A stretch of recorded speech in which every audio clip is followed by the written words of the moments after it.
Oh no, what a shame. The Republican Party has a big problem on its hands. They're falling apart. How you doing? Put your mask on. Don't tell me what to do. Please put your mask on. It's required by law in this airport. I'm standing 6 feet away. I'm sorry. It's required in this Okay, I'll airport. tell you Put what, your because mask you know on. what? I'm going to go ahead and do it because I want to have a chat with you. Why aren't you supporting President Trump? I do support the things President Trump does that I think I agree with. You're not supporting him. I'm sorry. I do agree with many of the things he is for, and I support those things.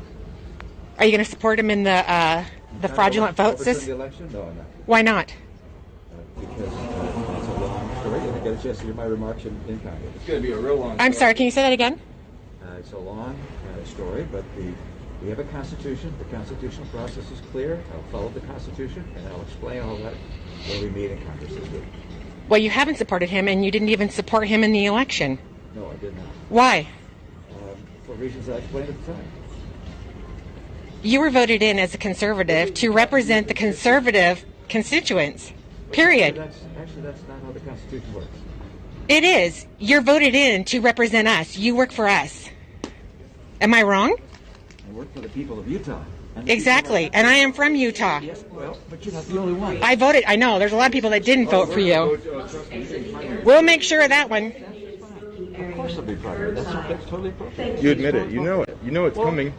They didn't want you in there anyway. So to be honest with you, I wouldn't be surprised if you weren't even voted in legally. Trump is a juggernaut. Your legacy is nothing. You're a joke. Absolute joke. It's disgusting shame.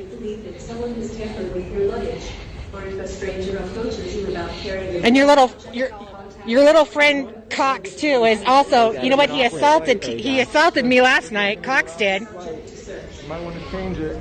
I know Mitt Romney has been one of the few Republicans to stand against Donald Trump, but don't feel bad for any of these people. Like the election officials in Georgia, they all fostered a party that was, very conducive to racist and nationalistic thought, and they failed enough to allow a populist to gain power within that party, a fascist. And, they used Donald Trump and his politics over the past 4 years to gain influence and political power. The only issue was Donald Trump got too powerful for them to control. Now, this is either going to be a Trump party or it'll probably just not be a party at all going into the future.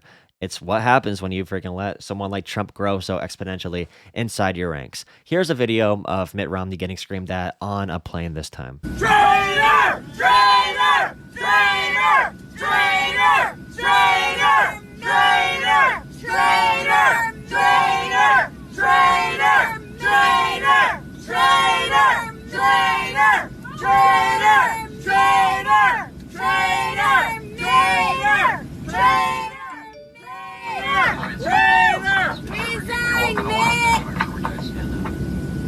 We want to know your connection to Burisma and Joe Biden, Mitt Romney. Your constituents want to know why you are not going to certify the Electoral College. We won't. Mitt Romney, you don't listen to your constituents. It's never us. You're one of maybe like a million who think opposite of you. We are very close to a populist takeover of a major party, not on the left, but on the right. We have actual congressmen and congresswomen pretty much saying the 14 words now. Huge dog whistles. I forget that one's name. Oh my God, the one representative from Colorado who said she's gonna bring a gun to the Capitol and walk through Washington with a gun. Huge dog whistles, open Nazis that are serving our federal government. And due to Donald Trump and the cult of personality formed around these nationalistic ideas, they are going to be able to do this very, very, very effectively. Yet another reason to make one of our primary goals stomping out every power structure Republicans have access to, because they are weak and they cannot foster anything close to liberal democratic values ever again. Mitt Romney is a minority. Pat Toomey is a minority. Mitch McConnell is a minority. We're going to have to, confront this into the future, especially in 2024. Josh Hawley is going to be very dangerous. He has a good mix of far right and far left populist tendencies coming out for the $2,000 stimulus checks, going against big tech. Hopefully, fascists in the future are also stupid like Donald Trump and cannot effectively use political influence. But we have to wait and see, because I don't think Democrats are going to be up to the task of beating a competent right-wing populist in 2024, especially looking at how the demographics are going right now of swing states. We are going to have to pull some strings to make sure things do not go completely illiberal. In Pennsylvania right now, there are Republicans holding up certified elections. There's a senator in PA, a PA Senate senator who just won re-election by very narrow margins.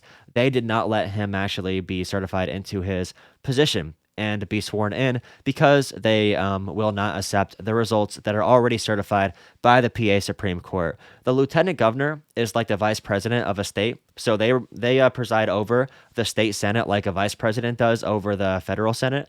And they kicked John Fetterman, who is the Pennsylvania lieutenant governor, out of the room so that they did not have to confirm this one senator. Illiberalism is taking over the Republican Party. That's not going to go away anytime soon.